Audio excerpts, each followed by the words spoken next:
Hello and welcome back to The Secret Mind. This is my infrequent update on my Bitcoin project because I've ignored it for a month while I've been doing other stuff, and that was kind of the idea. Remember, the idea was to invest a small amount of money over a year, maybe a little bit once a week, in order to see if you could average in to this new asset class that is seemingly quite popular and come to conclusions about it at the time. Not financial advice, of course. So what I did a month ago, at the beginning of this year, was, as you'll have seen in the previous video, find an exchange, hopefully one that wasn't going to go bankrupt or steal my money, and work out how to get some cash in there and put $10 or $15 in a week and see how that goes. So the exchange I ended up with was Binance, because FTX had gone bankrupt to a massive fraud. Not a fraud with Bitcoin, but a fraudulent man running a fraudulent company. And at Binance, the same thing could happen with that, but it's probably the biggest in the world, but it is based in possibly China and administrated out of Malta, so not really happy with that. But I'm not dealing in very big amounts of money here, 10, 20, 30 quid.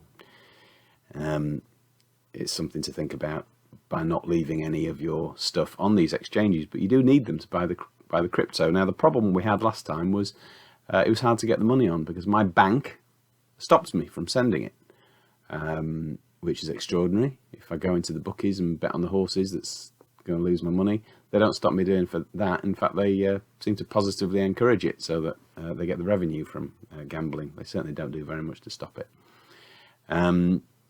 But due to these frauds, it can be very difficult to even make a bank transfer. My bank basically said, we're not going to do this for you. Get lost or choose another bank, which is very inconvenient. And you can't exactly send them a check. So I had to turn it into Mickey Mouse money. And because most of these are in US dollars, I was dealing with two versions of what they call stable coins. There's two: USDT, USDC, Tether and Circle. There's problems with both of them, but they both seem pretty secure. Anyway, I had to do it. I think I did that on Coinbase and then transferred it over because Binance's charges are a lot cheaper for your purchases, and whatever you do, I think you've got to keep your charges low. Just got to think, are the charges low because of more risk, or in fact is Coinbase exploiting you at 4% charges to buy in? So that's where we ended up with. So I managed to get some money on, and I thought I'd set up a sort of direct debit to buy Bitcoin every week. And when I looked at it a couple of weeks ago, I thought I'd messed it up. And I couldn't work out what had gone on, but I only spent 5 minutes, and today I've spent 10 minutes, and I found that it did work.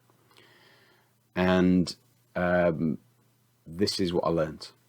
So and of course, the premise of this channel is to see, is this not just, I'm not here to give financial advice, plenty of people can do a lot better than me on that, but is it a healthy thing to do?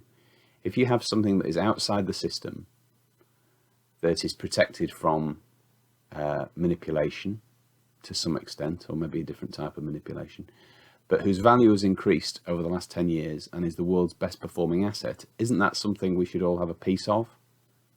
Or are we going to sit blinkered and not try it out? And this is an inexpensive way of trying it out, but it's fiddly. And I found the Binance site fiddly and difficult. But that's just the learning curve, I guess. If I'd spent more time on doing it, I would have done better. So this is where I've ended up a month down the line. And I put in about £120 altogether. And I've ended up 0.006 of Bitcoin. And I couldn't kind of work out where it was, because what I held, they're saying this is equivalent to £129. I couldn't work it out where it had gone. And I clicked on another button. I clicked on withdraw. It won't let me withdraw because I haven't done the sort of two-factor authentication for that. So at least there's security there.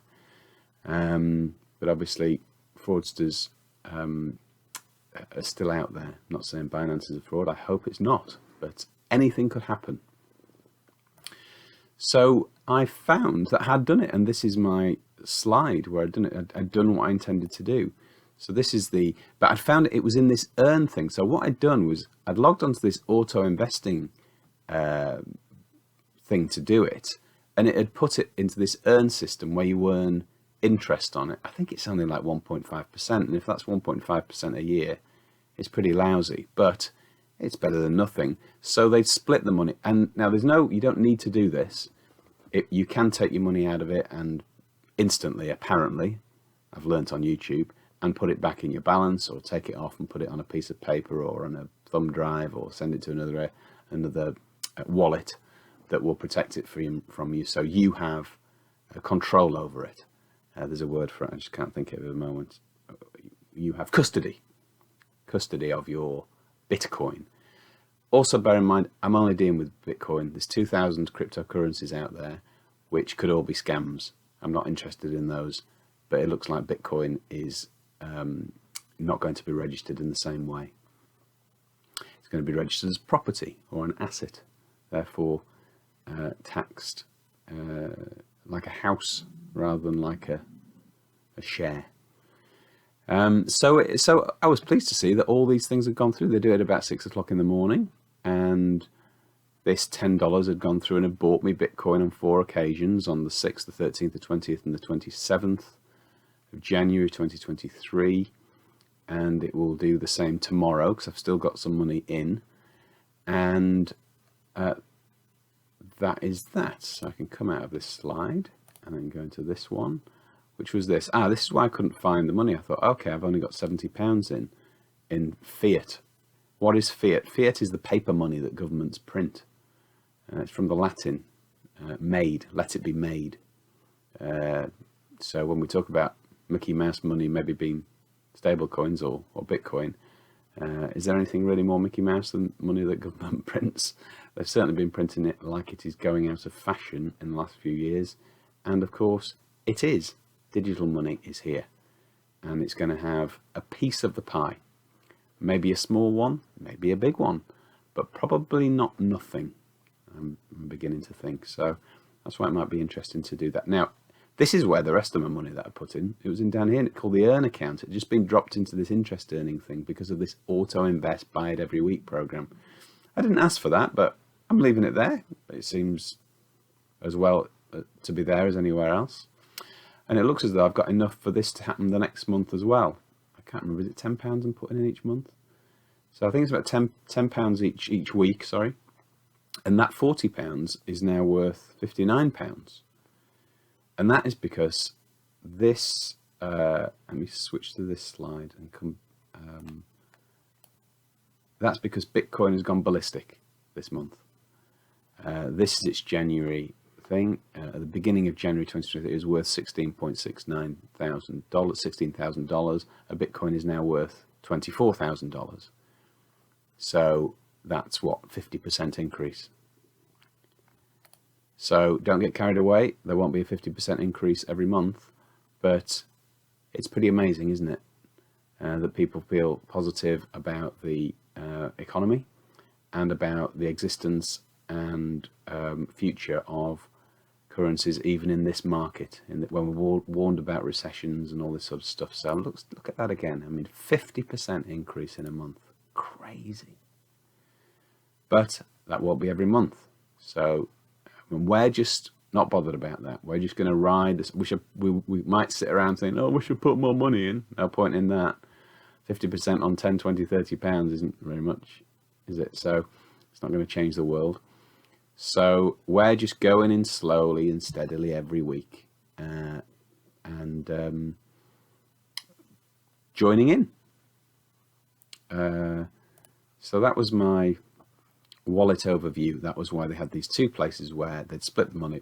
This earns program, tiny interest rates, not very generous. But if it's not very generous, it's probably less likely to be a scam. It's probably less risk in there, but you can leave it there if you want, or probably it would be a good idea soon to just start practicing taking this away from Binance. It doesn't need to be there, certainly not for an interest rate like that. So this will just carry on, I hope. So I'm quite pleased with it. Now, people may have objections to Bitcoin. They might call it a Ponzi scheme. It's not that, although the people who sell you it might be in a pyramid scheme. But once you've bought it, take it away and stick it in your drawer. Put it somewhere else. Don't leave it with them to mess around with. And people talk about it being used for ill deeds.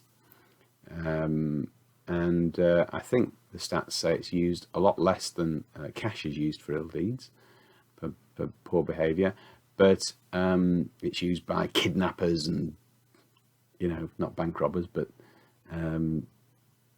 all sorts of people. And this morning I got an email. You'll have had the same junk emails. So greetings. I have to share bad news with you. Approximately a few months ago, I gained access to your devices, which you use for internet browsing. Me. After that, I've started tracking your internet activities. That's very nice, I thought. Here's the sequence of events. Some time ago, I purchased two. By the way, I read this on a preview page. I didn't mean to open the spam email, but he just captured me with his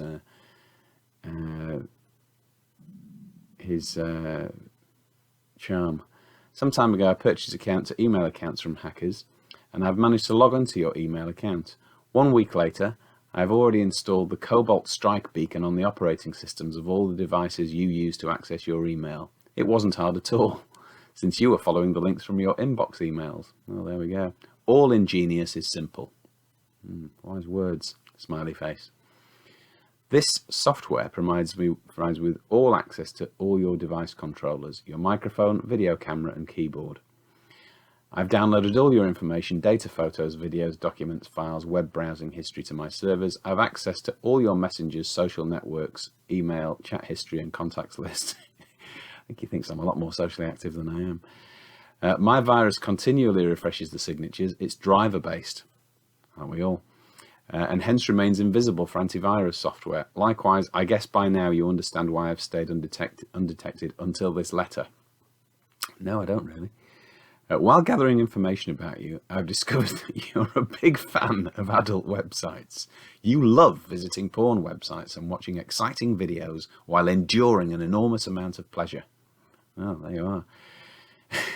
Well, I have managed to record a number of your dirty scenes and montaged a few videos which show how you masturbate and reach orgasms. If you have doubts, I can make a few clicks of my mouse and all your videos will be shared with your friends, colleagues and relatives. Considering the specificity of the videos you like to watch, you perfectly know what I mean. It will cause a real catastrophe for you. I also have no issue at all with making them available for public access. Leaked and exposed all data. General Data Protection Regulation, GDPR. Under the rules of law, you face a heavy fine or arrest. I guess you don't want that to happen. Let's settle it this way. You transfer 1.5 Bitcoin to me, and once the transfer is received, I will delete all this dirty stuff right away.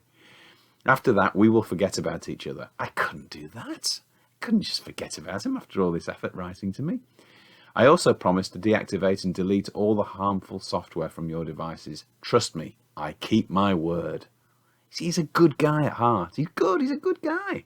That is a fair deal. It is fair.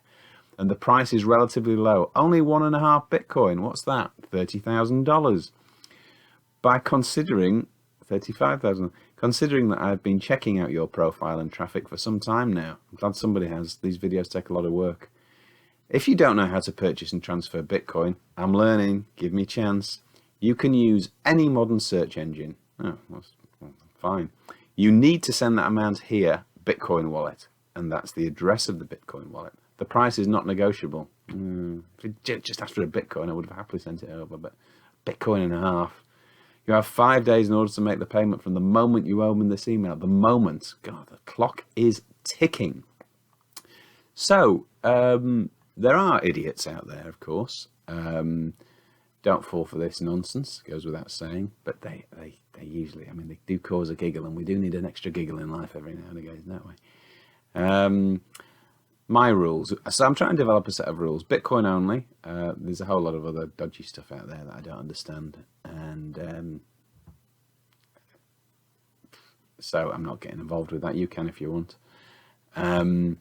Regular small investment. That's what I'm doing. It's called dollar cost averaging, and I'm using the American dollar, so it makes sense. You could call it pound cost averaging, but the Binance website is it's usually converted in dollars, so it just makes it easier.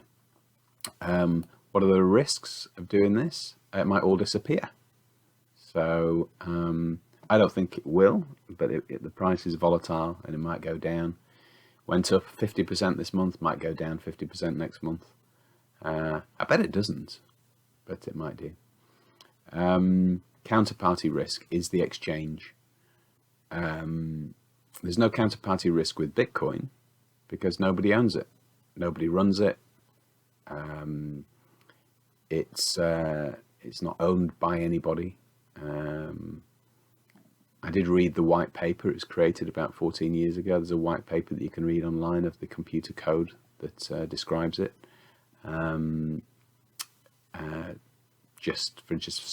there's always counterparty risk if you don't have it in your own wallet.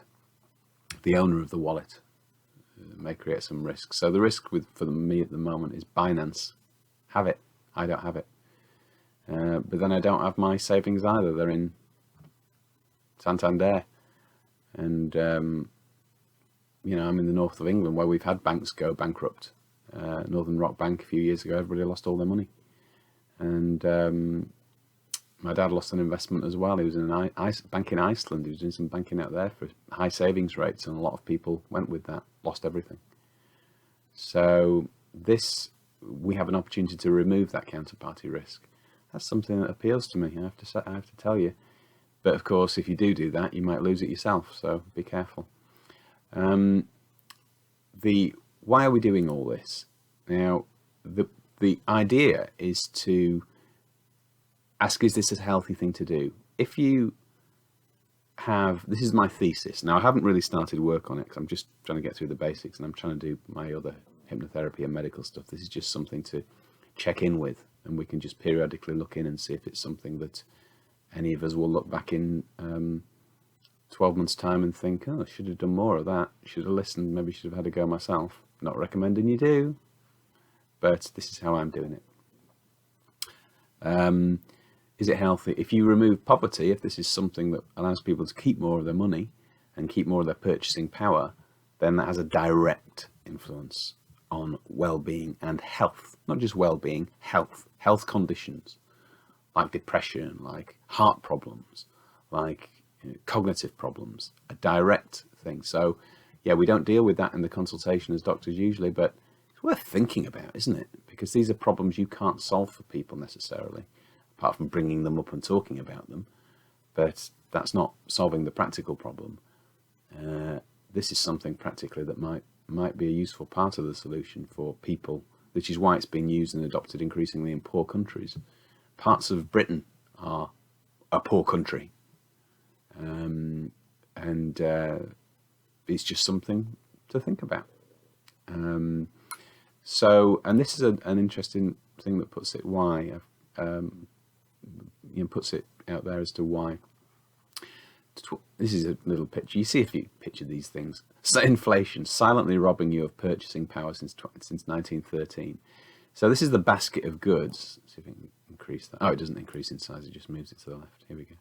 $20 would have bought this juicy basket of goods in 1929. Your cup would have been overflowing.